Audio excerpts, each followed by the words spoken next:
Bonjour, que la paix soit sur vous. Nous allons regarder un extrait d'un débat entre l'abominable gauchiste Jean Messia et la gauchiste laïcarde Marine Le Pen. Lors de cet extrait, on voit que Jean Messia reproche à Marine Le Pen d'être trop conciliante envers l'islam et de ne pas avoir lu le Coran, et donc de juger à tort que l'islam serait compatible avec les valeurs de la République.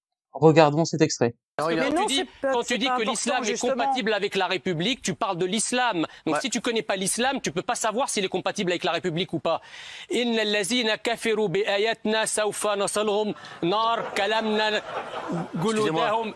Je te traduis. Certes, ceux qui ne croient pas au Coran, nous les brûlerons bientôt dans le feu. Chaque fois que leurs peaux auront été consumées, nous leur donnerons d'autres peaux en échange afin qu'ils goûtent au châtiment. Est-ce que ça c'est de l'islam ou de l'islamisme? Vous disiez très bien Est-ce que ça c'est de l'islam ou de l'islamisme? On ne va pas faire de commentaires sur le niveau d'arabe de Jean Messia. Le verset qu'essaye ici de citer Jean Messia est le suivant. C'est un verset qui se trouve dans la sourate 4, verset 56. Et qui dit la chose suivante: certes, ceux qui croient pas à nos versets le Coran, nous les brûlerons bientôt dans le feu. Chaque fois que leurs peaux auront été consumées, nous leur donnerons d'autres peaux en échange afin qu'ils goûtent au châtiment. Dieu est certes puissant et sage. Et donc, Jean Messia se dit scandalisé par ce verset qui serait incompatible avec les valeurs de la République. Le but ici n'est pas de prouver que l'islam serait compatible avec les valeurs de la République. Et on voit qu'aux yeux de Jean Messia, la République, ce n'est pas simplement un système politique, c'est une croyance. Il faut adhérer parfois à la République. Il faut adhérer en posant un acte de foi en faveur de la République. Nous, les musulmans, nous voyons la République en France comme un état de fait. Nous respectons les lois de ce pays, mais notre foi est plus importante à nos yeux. Comme pour les chrétiens, la foi chrétienne est plus importante pour eux, comme pour les juifs, la foi juive est plus importante que les valeurs de la République. Et cela n'empêche pas de respecter les lois de ce pays. Donc déjà, premièrement, c'est un faux débat que fait Jean Messia, qui montre en fait que sa véritable religion, c'est la République en elle-même, alors que Jean Messia se définit comme chrétien. Maintenant, sur ce verset en particulier, il y a deux possibilités. Soit vous croyez en l'existence de l'enfer, ce qui est le cas de la quasi-totalité des dénominations du christianisme, et ce verset ne vous choque pas. Soit vous ne croyez pas en l'enfer, et ce verset vous choque.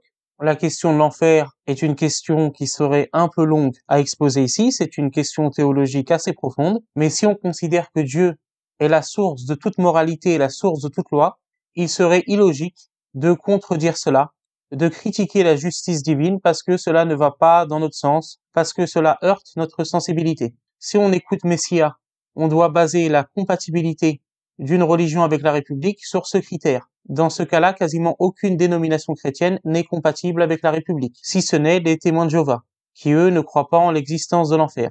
Sinon, la quasi-totalité des dénominations chrétiennes, qu'elles soient catholiques, orthodoxes ou protestantes, sont en contradiction avec les valeurs de la République. Messia lui-même n'est pas catholique, mais copte orthodoxe. Son affiliation à l'église copte orthodoxe n'est pas le sujet ici, n'a pas d'impact ici, puisqu'au niveau de l'enfer, l'église copte orthodoxe ne diverge pas du catholicisme. Les deux confessions croient en l'enfer.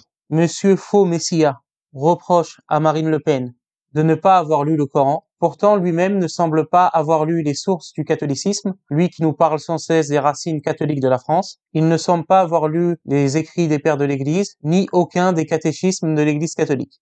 Donc il reproche à Marine Le Pen de ne pas avoir lu le Coran, mais lui-même est totalement ignorant concernant le catholicisme. Pourtant, lors d'une interview qu'il a accordée à Boulevard Voltaire, il affirme qu'on essaye d'extirper toute trace du christianisme en France. On va voir dans les faits que c'est Jean Messia, ou plutôt Faux Messia, qui essaye d'extirper toute trace véritable du catholicisme dans ce pays, en critiquant l'islam sur la question de l'enfer.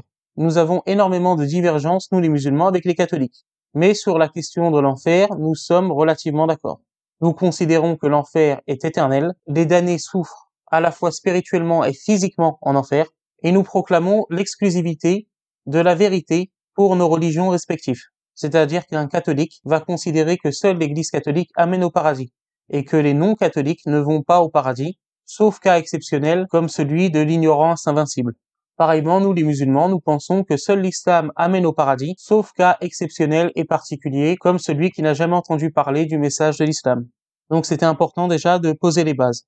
Jésus lui-même parle de l'enfer. À plusieurs reprises dans le Nouveau Testament, on le voit en Matthieu 10, 28, où il dit « Ne craignez pas ceux qui tuent le corps et ne peuvent tuer l'âme. Craignez plutôt celui qui peut faire périr l'âme et le corps dans la géhenne. Il y a d'autres mentions de la Géhenne comme étant le lac de feu également dans les évangiles. Il y a aussi l'histoire dans l'évangile selon Luc du mauvais riche et de Lazare. On le voit au chapitre 16. Le pauvre mourut, et les anges l'emportèrent auprès d'Abraham. Le riche mourut à son tour, et on l'enterra, du séjour des morts où il souffrait cruellement. Il leva les yeux et aperçut très loin Abraham et Lazare à côté de lui. Alors il s'écria, « Abraham, mon père, aie pitié de moi. Envoie donc Lazare qu'il trempe le bout de son doigt dans l'eau et me rafraîchisse la langue, car je souffre horriblement dans ces flammes. » Mais Abraham lui répondit, « Mon fils, souviens-toi de combien de bonnes choses tu as joui pendant ta vie, tandis que Lazare n'a connu que des malheurs. À présent, ici c'est lui qui est consolé, tandis que toi tu es dans les tourments. De plus, il y a maintenant un immense abîme entre nous et vous, et même si on le voulait, on ne pourrait ni le franchir pour aller d'ici vers vous, ni le traverser pour venir de chez vous ici. Dans ce cas, dit alors le riche, je t'en conjure, Père, envoie au moins Lazare dans la maison de mon père, car j'ai 5 frères, qu'ils les avertissent pour qu'ils n'aboutissent pas eux aussi dans ce lieu de tourment. Tes frères ont les écrits de Moïse et des prophètes, lui répondit Abraham, qu'ils les écoutent. Non, père Abraham, reprit l'autre. Mais si quelqu'un revient du séjour des morts et va les trouver, ils changeront. Mais Abraham répliqua, s'ils n'écoutent ni Moïse ni les prophètes, ils ne se laisseront pas davantage convaincre par un mort revenant à la vie. Donc on voit dans cette histoire que le mauvais riche souffre physiquement, c'est une souffrance physique parce qu'il n'a pas suivi la loi de Moïse et des prophètes. Et il demande à ce que ses frères soient avertis pour qu'ils n'aillent pas dans ce lieu de tourment. Mais cela lui est refusé, et Abraham lui dit qu'ils ont déjà Moïse et les prophètes. Donc, qui peuvent être sauvés en écoutant Moïse et les prophètes, ça veut dire en écoutant l'Ancien Testament, en écoutant la loi, mais ils peuvent également se damner s'ils n'écoutent pas cette loi. Saint Basile dit sur ce verset, Saint Basile, qui est un père de l'Église, dit sur ce verset, « L'enfer est un lieu immense situé dans les profondeurs de la terre, couvert de tous côtés d'épaisses ténèbres, dont l'ouverture donne dans un abîme profond, par où descendent les âmes condamnées au supplice éternel. » Saint Jean de Chrysostome dit sur l'enfer, « L'Évangile nous parle plus souvent de l'enfer que du ciel. » Donc on voit que l'enfer dans les écrits du Nouveau Testament, dans les écrits des pères de l'Église, est véritablement une réalité, où le damné souffre physiquement. Donc pourquoi Jean Messia, qui se dit chrétien, qui se dit proche des catholiques, qui prône sans cesse l'héritage catholique de la France, pourquoi Jean Messia est-il choqué par ce verset du Coran ? Puisque faux Messia a été profondément choqué par ce que le Coran dit sur l'enfer, il sera peut-être choqué également par ce que dit Thomas d'Aquin, docteur de l'Église, dans la Somme théologique. À la question « Les saints dans le ciel verront-ils la souffrance des damnés ?» où il dit la chose suivante « Conclusion. Rien ne doit être enlevé aux bienheureux de ce qui appartient à leur béatitude. Une chose est mieux connue par contraste avec son contraire, car les contraires, quand ils se rapprochent, sont mieux mis en lumière. C'est pourquoi, pour que la béatitude des saints leur plaise davantage et qu'ils en rendent à Dieu de meilleures actions de grâce, il aurait donné de voir parfaitement les souffrances des impies. Donc, selon Thomas d'Aquin, une des récompenses des saints au paradis est de voir les impies, les non-catholiques, brûler en enfer. Mais notre ami, le théologien de PMU, faux Messia, ne pouvait pas le savoir. Saint Robert Bellarmine dit également que personne ne pense que le nombre des élus surpassera celui des réprouvés, parce qu'il est dit au chapitre 12 de l'Apocalypse que les élus ne peuvent être comptés. À la vérité, il y aura bien plus d'élus parmi les gentils que parmi les Hébreux. Mais le nombre des élus, soit juifs, soit gentils, sera tout à fait inférieur au nombre des réprouvés. Les juifs élus ne feront que la millième partie des juifs réprouvés. Et l'on peut dire la même chose à proportion des chrétiens. Ce que dit notre Seigneur en Saint Matthieu et en Saint Luc, de la voie resserrée et de la voie étroite est commun aux juifs et aux chrétiens. Donc on voit de surcroît que relativement peu de personnes, selon Saint Bellarmine, vont au paradis. Le curé d'Ars, dans un sermon du curé d'Ars, et le curé d'Ars, on voit ses statues dans beaucoup d'églises, je sais pas ce qu'en pense faux Messia, le curé d'Ars dit dans un de ses sermons la chose suivante. Il est rapporté dans la vie de Saint Madeleine de Pasie que Dieu lui fit voir un grand nombre de religieux qui brûlaient dans un étang de feu, en lui disant qu'ils avaient mérité ce malheur pour avoir abusé des récréations que la règle leur accordait. « Ô âmes, s'écriait-elle, en pleurant amèrement, vous qui êtes encore sur la terre, tremblez sur le temps que vous n'employez pas uniquement pour le bon Dieu. Le démon disait à saint Dominique qu'il gagnait beaucoup dans le lieu où ces religieux prenaient la récréation. Et cependant, ces religieux étaient très austères. Hélas, si quelques moments perdus sont si sévèrement punis, que pouvons-nous dire de ces danses et de ces débauches, où il se commet tant de crimes et où tant d'âmes sont livrées aux démons? » Donc voici un sermon du curé d'Ars, qui n'est pas Jean Messia compatible. Nous pouvons voir également dans le grand catéchisme de Saint Pédis la chose suivante. À la question « Les biens du paradis et les maux de l'enfer sont-ils seulement pour les âmes ?» Les biens du paradis et les maux de l'enfer ne sont en ce moment que pour les âmes, parce qu'en ce moment, il n'y a que les âmes qui soient au paradis ou en enfer. Mais après la résurrection de la chair, Les hommes, dans la plénitude de leur nature, c'est-à-dire en corps et en âme, seront ou heureux ou tourmentés pour toujours. Toujours dans le grand catéchisme de Saint Pédis, il donne ce conseil à la question « Comment ferez-vous pour vous exciter à détester vos péchés ?» Pour m'exciter à détester mes péchés, premièrement, je considérerai la rigueur de la justice infinie de Dieu et la laideur du péché qui a souillé mon âme et m'a rendu digne des peines éternelles de l'enfer. Je considérerai que j'ai perdu la grâce et l'amitié divine, mon titre d'enfant de Dieu et le droit au céleste héritage. Plus proche de nous, Grégoire XVI dit dans Mirarivos, dans l'encyclique Mirarivos, l'apôtre nous en avertit. Il n'y a qu'un seul Dieu, qu'une foi, qu'un baptême. Qu'ils tremblent donc ceux qui s'imaginent que toute religion conduit par une voie facile au port de la félicité. Qu'ils réfléchissent sérieusement sur le témoignage du Sauveur lui-même. Qu'ils sont contre le Christ dès lors qu'ils ne sont pas avec le Christ. Luc 11, 23. Qu'ils discipent misérablement par là même qu'ils n'amassent point avec lui.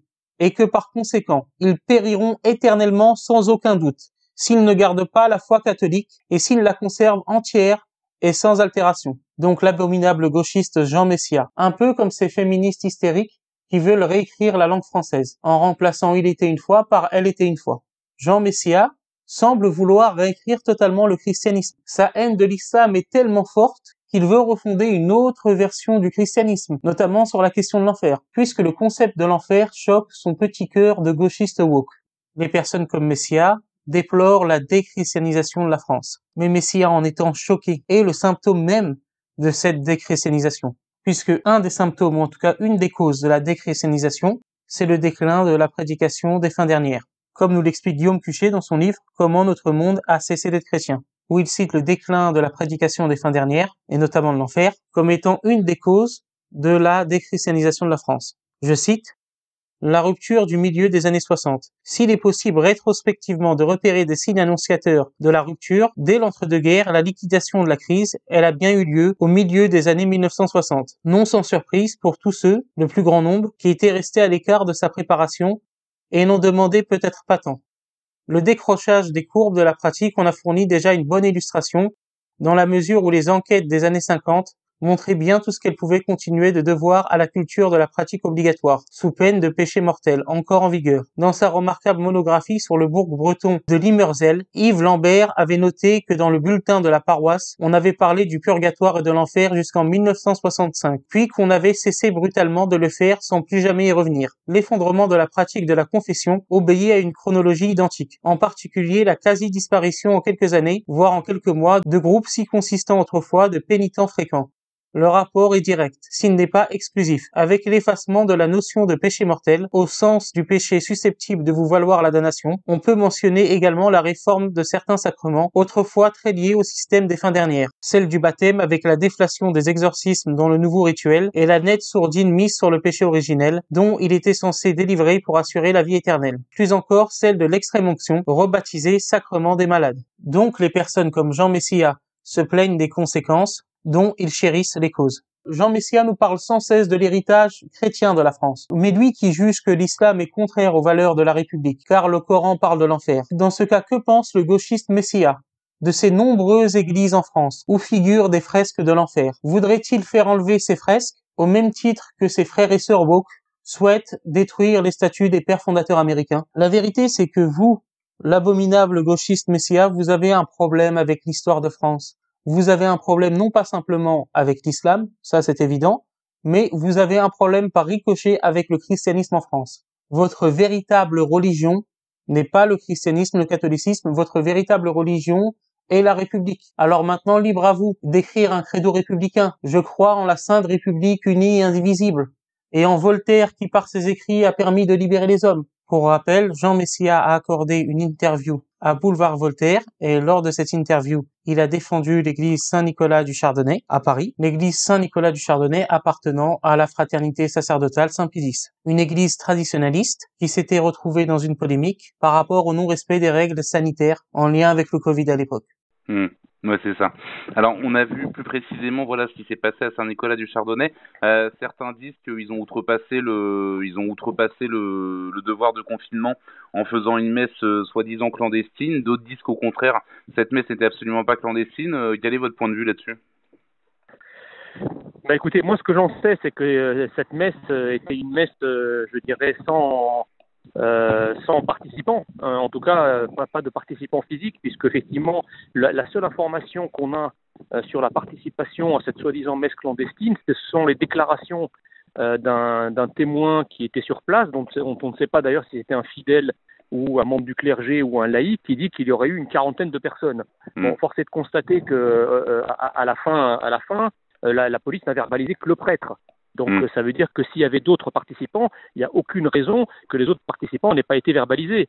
Puisque même dans les voitures, quand vous êtes en voiture, par exemple, vous partez en vacances et que vous êtes arrêté par la police, eh bien la verbalisation ne vaut pas seulement pour le conducteur, elle vaut pour tous les passagers de la voiture. Donc là, on s'imagine que s'il y avait eu 40 personnes ou 50 personnes ou 60 personnes, il n'y a pas de base légale à ce que la police épargne les participants et ne verbalise que le prêtre. Probablement que s'ils ont verbalisé que le prêtre, c'est qu'il n'y avait que le prêtre. Voilà. Alors derrière ça, si vous voulez, c'est ça qui est scandaleux, c'est que on sent les vieux réflexes de la gauche anticléricale qui effectivement se répand à la fois sur les réseaux, qui fait des lives entiers là-dessus, alors que les appels à la prière islamique, ça les avait absolument pas dérangés. Peut-être que Jean Messia ignore les prédications qui ont lieu à Saint-Nicolas du Chardonnay, et beaucoup de ces prédications ont un lien avec l'enfer, comme on le voit ici avec une des homélies de l'abbé Chotard. Mais bien, chers frères, notre Seigneur ne ménage pas dans l'Évangile ses avertissements concernant l'enfer, il y revient très souvent, et il parle de ce feu éternel. Allez, maudits au feu éternel qui a été préparé pour Satan et ses anges.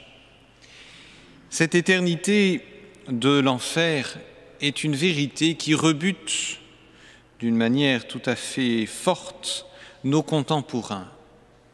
On est prêt à imaginer un châtiment plutôt léger, mais surtout temporaire. Quant à concevoir un châtiment éternel, cela répugne à l'homme moderne. La majesté de Dieu est infinie. Tout être qui pêche mortellement est donc digne d'une peine infinie. Il semble donc juste que pour un péché mortel, quelqu'un soit châtié perpétuellement. Oui, il n'y a pas d'injustice à cela, il y a au contraire une justice. Et puis ajoutons aussi que l'amour est pour que l'enfer, est pour les vivants une prédication salutaire. Un certain nombre d'âmes se sont sauvées grâce à la prédication de l'enfer, grâce à cette crainte salutaire. Alors le bon Dieu, pour justement sortir du péché, arracher du péché des âmes, eh bien, veut que cet enfer soit connu. Et donc cette existence de l'enfer est aussi un moyen pour un certain nombre d'âmes de se tourner vers le bon Dieu. Et donc, eh bien, vous voyez, l'enfer sert la bonté de Dieu dans ce sens-là. Bien loin de nous de condamner au nom de l'amour la crainte et les châtiments qui sont les soubassements de cet amour. Vous voyez, l'enfer, eh bien, aide un certain nombre d'âmes à se tourner vers le bon Dieu et finalement à aimer le bon Dieu. Ça, c'est de l'islam ou de l'islamisme? Jean, vous disiez très bien l'arabe. Ça, c'est de l'islam ou de l'islamisme? Ça, c'est de l'islam ou de l'islamisme? Vous disiez très bien l'arabe. Ça, c'est de l'islam ou de l'islamisme? Merci beaucoup pour votre attention, que Dieu vous bénisse et que Dieu vous garde.